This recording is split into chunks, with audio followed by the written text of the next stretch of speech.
some other kind of stretching for the neck. This is spinal stretching, okay? Because the spine is the antenna of the universe. So take your hands, put them together like this. You're going to breathe in and look up. And then breathe in, and now breathe out and look down. Let's do it 5 times. Ready, set, go. Breathe in and look up.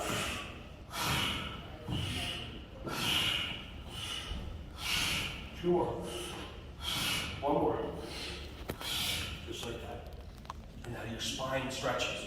Here's another one from the Raja class. Take one hand, put it up in the air, grab onto your wrist, breathe in, breathe out, and just gently pull. That's it. And what you're doing is you're feeling your side body stretch. All the muscles around your ribs. Every time you cough, you sneeze, you hiccup, those muscles tighten up. If you don't stretch them, it gets harder to breathe because they get tighter. Breathe in, breathe out, pull more.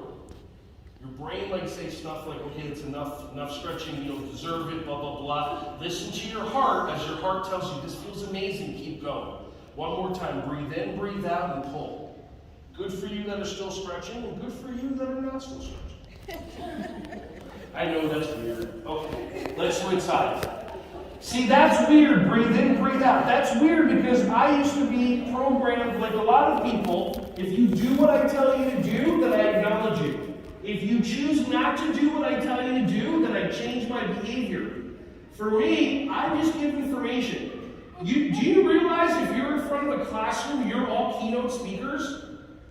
Think about it. How many of you stand and breathe in, breathe out, pull? How many of you stand in front of your classroom while you're standing, they're sitting, and you talk to them? Welcome to public speaking. Congratulations. Think about it. You don't think about it, right? Breathe in, breathe out, one more. But if I tell kids to do something and some of them do them, I say great job. The other ones that don't do them, I say great job. Because I don't put together that if you don't do what I want you to do, then I'm going to treat you a different way. I'm just giving you information. I'm just educating you when I give you information, and I'm educing from you, EDUCE, when I'm drawing information from you. Does that make sense?